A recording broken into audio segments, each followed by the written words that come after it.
Come through, Queen. I wanna see ya. Come through, Queen.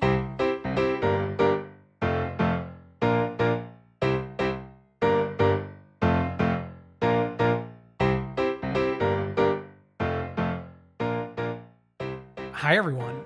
It's Dan, and this is Come Through, Queen. So this week, we were unsure what we were going to do. It's a little wonky week. There was not a new New Jersey episode of Housewives. So there was only Dubai so far. Orange County is about to premiere. However, given recent life changes that your co-hosts of Come Through Queen have experienced, can't really do the watching an episode and recording all on the same night anymore. So we are planning on doing a shift in scheduling coming up.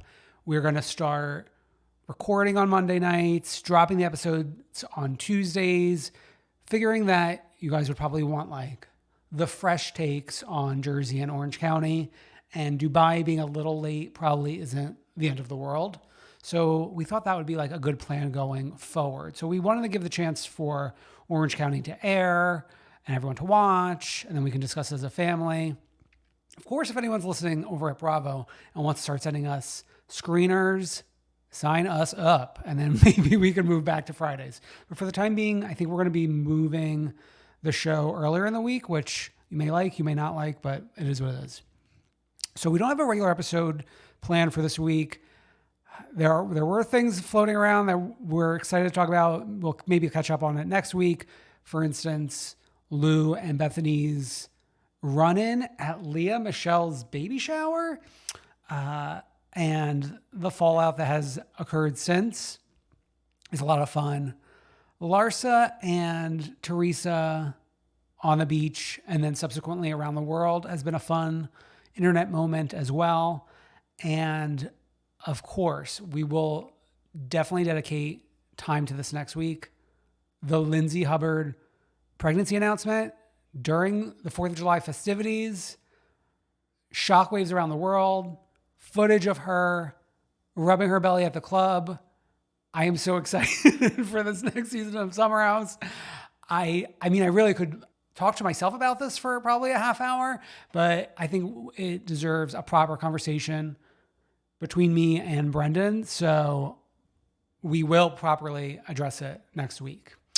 So for the time being, we are digging into the vault. We thought, this week is the perfect time to take a look back at the beginning of a series we did on Patreon back in 2021, where we ranked all the Housewives. And whenever we do a series on Patreon, we usually do it by city debut order. So we started with Orange County. And at the time, there were, I believe, 23 Housewives that had been on the show. We did not cover either of the Jens, Dr. Jen Armstrong or Jen Padranti, no Noella. And at the time that we did the ranking, we didn't have Tamara back yet. We didn't have Dubrow back yet. So that will color our conversation a little bit that you will be listening to. But we did a ranking of those 23 Housewives. And this kicked off we went city by city, and then eventually the ultimate ranking of all Housewives. So it was a fun journey. We thought, even if you had listened to this before, it might be interesting to take a listen again to what we were feeling about Orange County back then when we were in the dark days of Vargas vodka, and it was the COVID season. So to think that now OC is really the crown jewel, what we might be the most excited to watch this year, things can turn around any moment. So enjoy this episode from the vault of the Patreon, ranking the Orange County Housewives, and we will be back early next week on Come Through Queen. All right, bye. Brendan, this is something we've been wanting to do, I think, since we launched the Patreon almost a year ago. Yeah, and it's something that we did just for our own personal enjoyment back in, I want to say 2014. Yeah, I think it was maybe just before Alex. It was like me, you, and Jimbo to the show played this game. We literally like came to my apartment and Yeah. we cleared a wall and we're putting Post-its all over it. And what we're doing is we're ranking the gals. Yeah, we're ranking all the housewives, and we're doing it in a way we did it back then, which is we're going city by city first.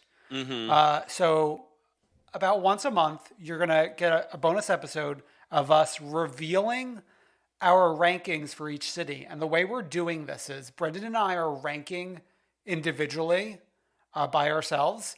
And then based on where they fall on our personal rankings, they get a point assigned to them. So for instance, on Orange County, which is what we're starting with today, there have been 23 housewives.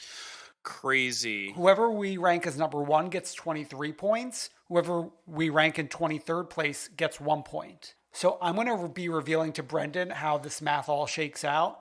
There are some ties that come up, and we'll break those ties in a conversation here on this episode. Okay. And then eventually we're going to hit a mega list down the road. So that'll be fun. Like you, audience, I'm just along for the ride. This is Dan's brain trust, and I'm figuring it out as we go along. Oh my God. Okay. So like I mentioned, there are 23 housewives in Orange County. And I think this especially goes for Orange County. Like the way we're ranking them is not like we like them or we don't like them. It's more so like their impact on the franchise. Right. And like when you think housewife of Orange County, like this is a person that comes to mind. Yeah. So I think an example is like, yes, we realize that Kelly Dodd is a racist piece of trash who's been peddling in misinformation about COVID-19. Yeah. But she's going to rank higher than like certain other people because of what has happened on the show. Yeah, exactly. Okay. So as I mentioned before, there are 23 housewives in Orange County. It's a lot. So in 23rd place is Kimberly Bryant. Wow. Yeah. I mean, I think that makes sense. She was a 1-season wonder. She left Orange County altogether. She kind of like fell off the earth after the show and after her stint on the show. Yeah. We haven't really heard from her. I feel like at the beginning of Orange County, she like there was like some setup of her like as like the star, but it just didn't work out. Yeah. Okay. In 22nd place is actually a 3-way tie. So we need to work out who's going to be 22, who's going to be 21, and who's going to be 20. Okay. Okay. So it's 3 names. The 100th housewife, Peggy Sulahain. Our new friend, Elizabeth Vargas. Okay. And Queen of all wigs, Quinn Fry. Okay. So here's my thinking. Okay. So for me, Peggy brought absolutely nothing to the show. Okay. The show continued on without her as if she didn't exist. Okay. Second, Elizabeth Vargas brought similarly like little to the show, yet we don't know if we're done with her yet. Yeah. Or not. Yeah. So that would be my argument for her to be above Peggy. And then my argument for Quinn to be above both of them is her wig was a part of one of the most important scenes in Real Houses of OC history. And I think she should get a little bit of credit. Yeah. I mean, also like the way she like sauntered onto the franchise was so unique and like lacking self-awareness. Yeah. That was pretty iconic. So Yeah. I do think I can go along with your shakeup there. So in that case, we have Peggy Sulahain in 22nd place. 21st is Elizabeth Vargas. And then in 20th is Quinn Fry. Great. Beautiful. Yeah. I recently checked in with her on Instagram too. I was like scrolling through her pics. How is she doing? She seems okay. Okay. Yeah. That's all we can hope for. Okay. In 19th place, Tammy Knickerbocker. Okay. I mean, I always think about her kind of fondly and like a little protectively because I feel like she's like a broken bird, you know? Yeah. we've got a couple broken birds on this on the OC side, you know? Yeah, for me, it was always like hard to distinguish Tammy Knickerbocker and Lynn Curtin because they like kind of merged together in my brain. But Lynn Curtin is definitely even more of a tragic figure. Mm-hmm. Yeah. There was even, I mean, like, we'll talk about it when we get to it, but there's even Lynn Curtin news like this week. Yeah. Tammy Knickerbocker did have that relationship with Duff, who we later learned dated Shannon Bador, which is always an interesting fun fact. So crazy. Yeah. Okay. Let's get to number 18, which is Lizzie Rosbeck. Ooh, I mean, to me, the most important thing she didn't actually do, which is the gift. That's what we're all shook right now. Oh, yeah. Well, she's actually saying we're all hurt. But it was an iconic T. Kyle creation of saying we're all shook. Which was pretty funny. What's interesting with her, I think, is like she's probably the person that ranks the lowest who's been around the longest. The longest, yeah. Like she dipped into, was it this season or last season? She popped up in an episode this season with Emily. So like very little fanfare. Like if any other housewife was returning for even a cameo, that would probably be shown in the trailer. Right. I don't even think this was shown in a trailer for the episode. Just like nobody cares. Yeah. Which is like too bad for her.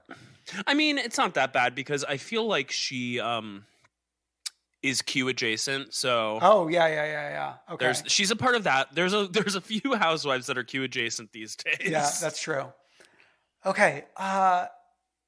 In the 17th spot, and I think this is a boost due to you, actually, because I ranked her pretty low. Okay. Is Peggy Tanous. Yes. And I was thinking about her a lot this week, actually. And why is that?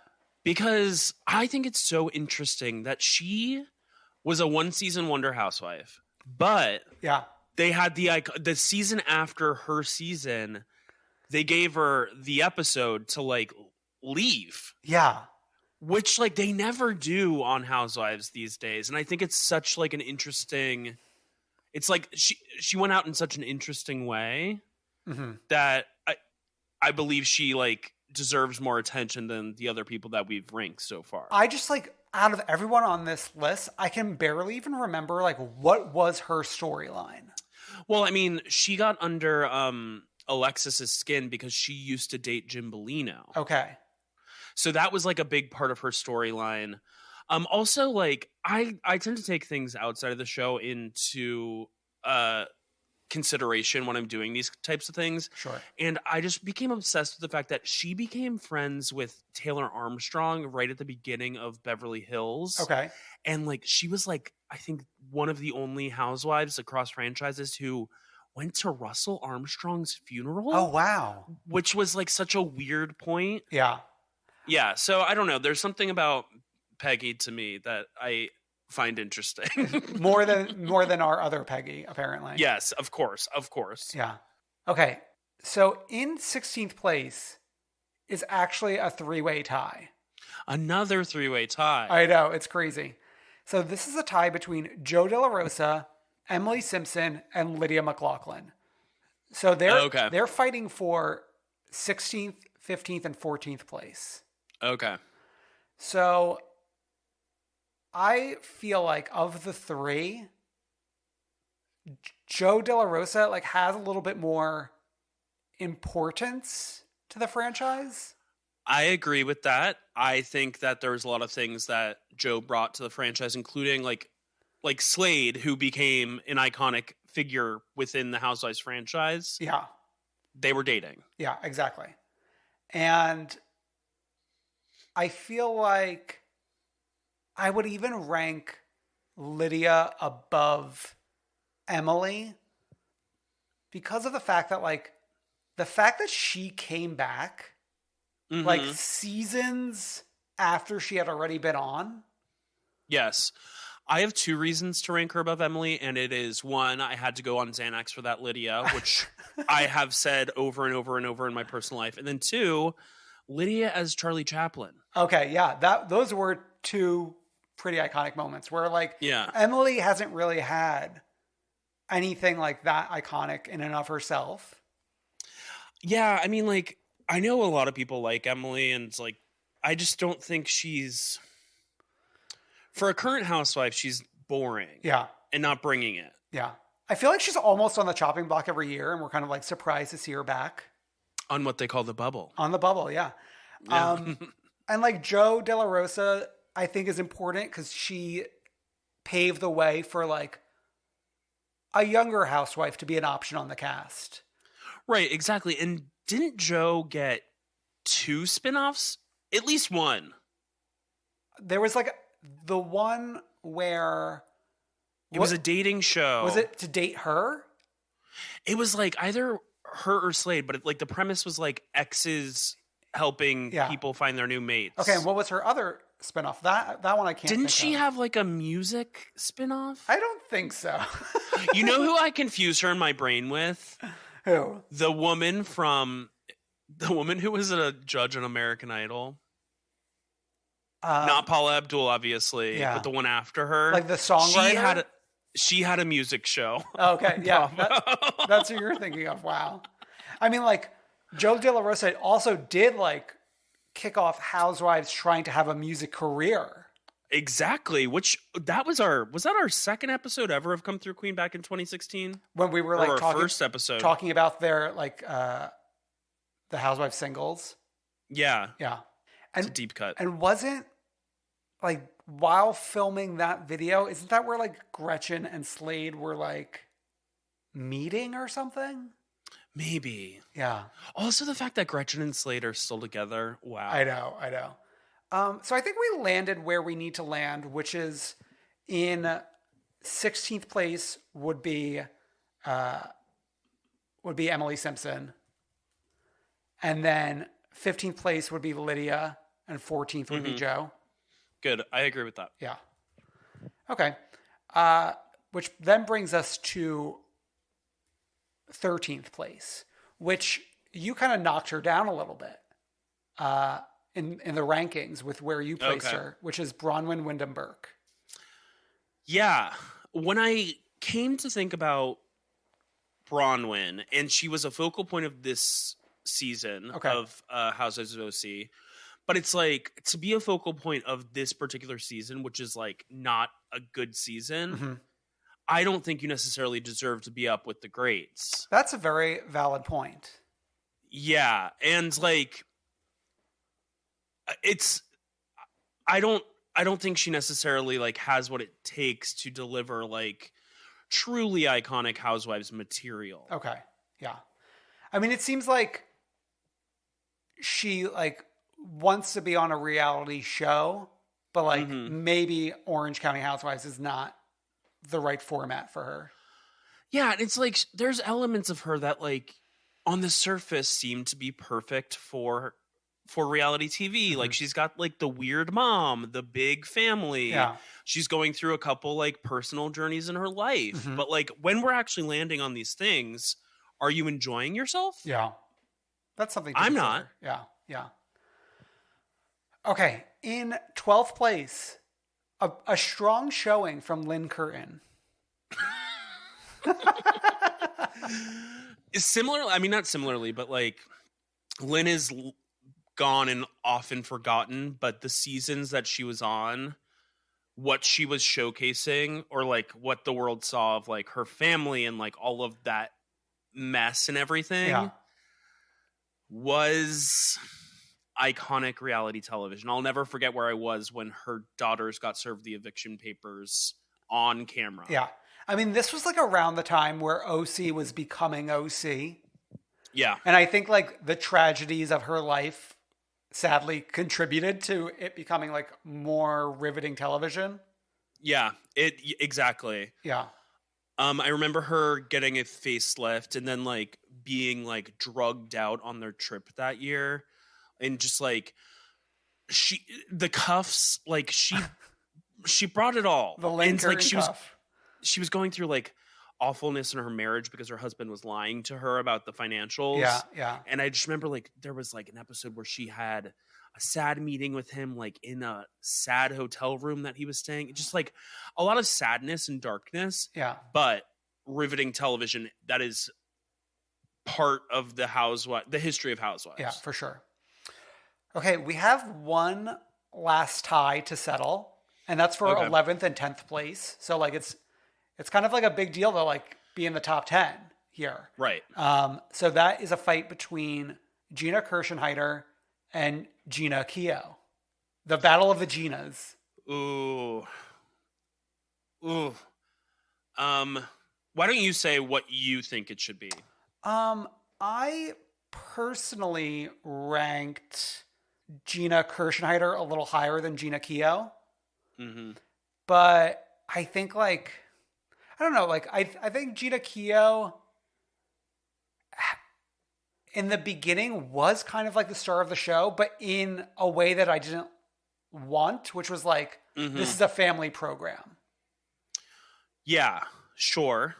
I would say I think I ranked them opposite. I think I put the other Gina higher than Gina. Yeah. And I'm looking at it through the lens of what I was talking about when I talked about Bronwyn. Mm-hmm. It's like Gina Kirschneider is the best we've got right now. Yeah. In this current season. Yeah. But like Gina Keogh was like iconic in several ways. I mean, like the assist and deceased scene is one of the best in Housewives canon, and that was her. Yeah. When she wasn't even a housewife anymore. Her family was important enough to like Bravo and Andy to like sometimes go and watch What Happens Live, just the kids. Yeah. Yeah. I am convinced by your arguments and like about like thinking about it some more. I do think Gina Keogh is like the perfect one for the 10 spot with Gina Kirschenheiter just like right there on the fringe at number 11. Yeah, and I mean, like, the fact that she narrated the opening of this past season, like, that's iconic. That was pretty iconic. That, like, gave her a few more points, for sure. Yeah. Okay, so now we are squarely in the top 10. So this is where it gets really interesting. Okay. All right, number 9, Lori Peterson. Talk about a return, you know? Yeah. But also, like, the trajectory of her storyline was just so iconic. Like, living in that little apartment and then, like, finding George. Literally rags to riches. It's like Disney wishes they could write this. She did have, like, that really tragic stuff that's played out in real life with her son. Mm-hmm. Lori coming back to drive Vicky insane was so iconic. We wouldn't have... I've never had multiple partners in my life! Yes. Without Lori Peterson. Exactly. Yeah, so I think that's a good spot for her. Mm-hmm. Okay, number 8 is Kelly Dodd Leventhal. Here's the thing. Yeah. Like, when I think about Kelly, obviously I dislike her with all my being, but like the TV moments she's brought us, I think Ireland's is like what cemented her as kind of like a player here. For sure. Yeah. I mean, I definitely think she deserves the spot and then also deserves being fired from the show. Like, I think both of those things can be true. Totally. Like, she gave us some good television for a while, but like, let's not have her on television anymore. Right. I mean, she can go on Fox News with her husband. Yeah, for sure. Okay. Number 7, Alexis Bellino. The good old days, you know? Yeah. I mean, Alexis Bellino is like, in a way, the quintessential OC housewife. Mm-hmm. Like, if you were to just kind of like merge everyone together, you would kind of get Alexis Bellino. And just like she was the target of a lot of stuff that was iconic. Mm-hmm. Like, I mean, Tamara was like ruthless with her, calling her like Jesus Jugs at that reunion and all that kind of stuff. Alexis Couture, remember that? Yeah. The fights with Heather about like TV appearances in Malibu country, remember that? Jim Bellino getting divorced, and now we're team Jim Bellino because he's like might have good politics. He's Jim Bellino out here retweeting AOC. Yeah, wild. Yeah, I mean, like when we talked about the state of OC last month, like Alexis Bellino was in the conversation of like, is this someone we would want to see again? Possibly. Mm-hmm. Well, I mean, she had that guest appearance last season, and we were hyped for it. Yeah. Yeah. So, I mean, like, I think she deserves being in the top 10, Alexis Bellino. Yeah. Yeah. For sure. Okay, number 6, just missing the top 5, is Detective Megan King Edmonds. Yeah. I struggled with where to put her. Okay. I knew she would obviously be top 10, but she just missed the top 5 to me because while the Brooks stuff and all the work that she did was amazing television, she just missed out on like that like perfect little groove of what I loved about OC, you know? Like the season before her. Sure. Yeah. I mean, like, she always felt a little out of place on the show, but I think eventually she like did find her footing. 1000%. It was great to see her. Was that last season with like the train thing? Oh my God. The train conductor's hat? Yeah. It was great to see her then. I would love to see her back. I love that she has multiple ins in the Housewives community. Her brother co-owns a dog with Carol Radziwill. Yeah. We can't forget that. Yeah. So we have a top 5, which I think like is a very obvious top 5. Yeah. The people in the the people in it are like the 5 that you think of when you think of OC Housewives, I would say. Yeah, for sure. So number 5 is Gretchen Rossi. I mean, Facetune, their stock soar thanks to this guy. Oh my God. I mean, I like people say like OC became OC when Tamara joined, but it didn't really become OC until Gretchen joined because Tamara needed someone to fight. Exactly. Tamara needed a target. Exactly. We had her for a while. It was great television. She definitely has like gone off the deep end in like 2021. So I'm not sure I need her back in my life at all, but like she definitely made the franchise what it is. 1000%. It was like so iconic when her and Tamara dressed as each other for that one reunion. It's just like when they aligned to like try to take down Vicky. Yeah. That's probably OC's most iconic season to me. Yeah. That, I mean, like joining forces. Yeah. That was something. Okay. In 4th place, and we both ranked this person in 4th place, is Shannon Storms Bedore. Talk to me 3 years ago. Yeah. Shannon would be number 1. Yeah. I think like she is in 4th place because she has shown how she cannot carry the show. Yeah. She's always been off the deep end, but like she needs a couple anchors, you know? Yeah. I mean, like joining the show, like she was a great addition to the show and a key player, but like, I think the other 3 are a bigger deal for OC than Shannon. Yeah. Like I said, I think like I said, like 3 years ago, I think she would have been like one of my top fave housewives of all of them, you know? There was a point where I was very much Bedorinda. I know. In my thinking. That's like who we were standing the most, like those 2. I know, but Shannon's lost the script, I think. Her life has gotten exponentially better, thank God. Yeah. But like she's too kooky to reel it in and make like truly good TV. Yeah. Okay, number 3, the OG of the OC, Vicky Gunvalson. I put her this high. I think I put her at number 3 on my ranking. You did. But yeah, I put her at number 3 because she deserves a lot of credit for longevity. She's brought us a lot of iconic moments. Yep. She didn't make the top spot because other people did it better. Yeah, for sure. Yeah. I mean, like, I think for being someone that like started on season 1 and lasted as long as she did, that's like definitely worth something. Mm-hmm. But I do think the other two bring a bit more to the show. Yeah, 1,000%. Okay, so our top two, it's Heather and Tamra. How do you think it shook out? Well, I know how I voted. How did you vote, Brendan? I voted for Tamra as number 2. Okay, it's so the way our rankings fell, Heather Dubrow's at number 2 and Tamra's at number 1. How did that? What? So I had Tamra at number 1, Vicky at number 2, and Heather at number 3. Oh, sad. Yeah.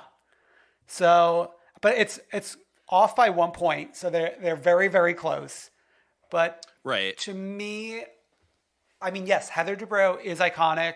Heather Dubrow changed the show. She elevated the show. She's great television. We want her back now.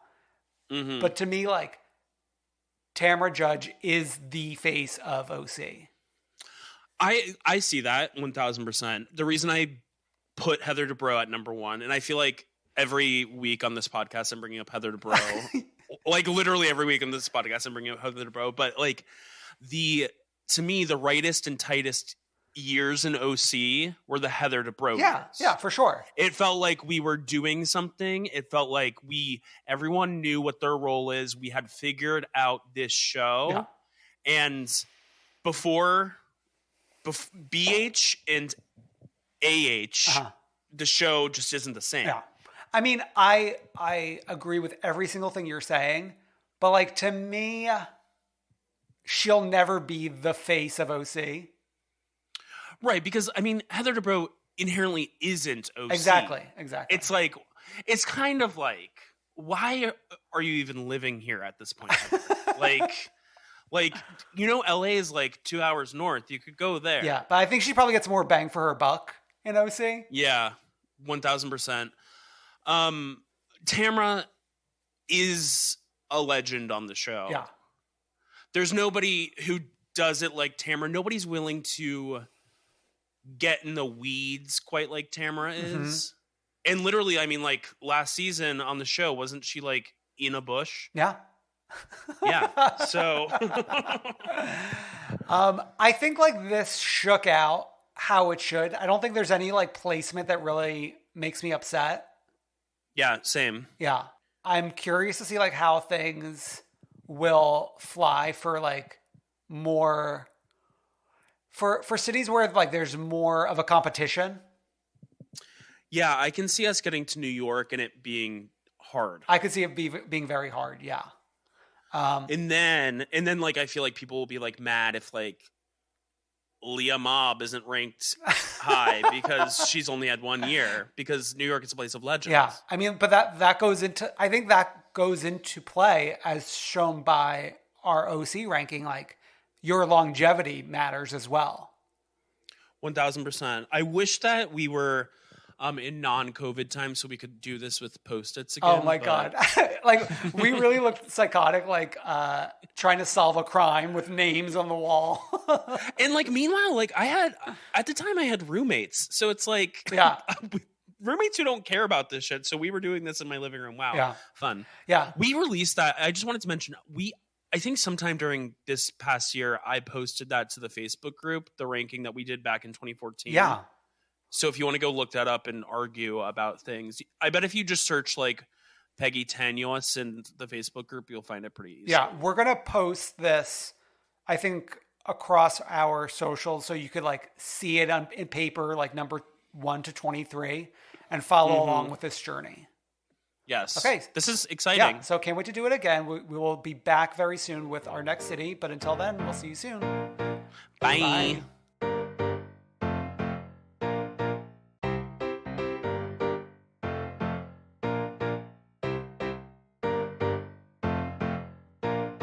I wanna see ya come through, Queen.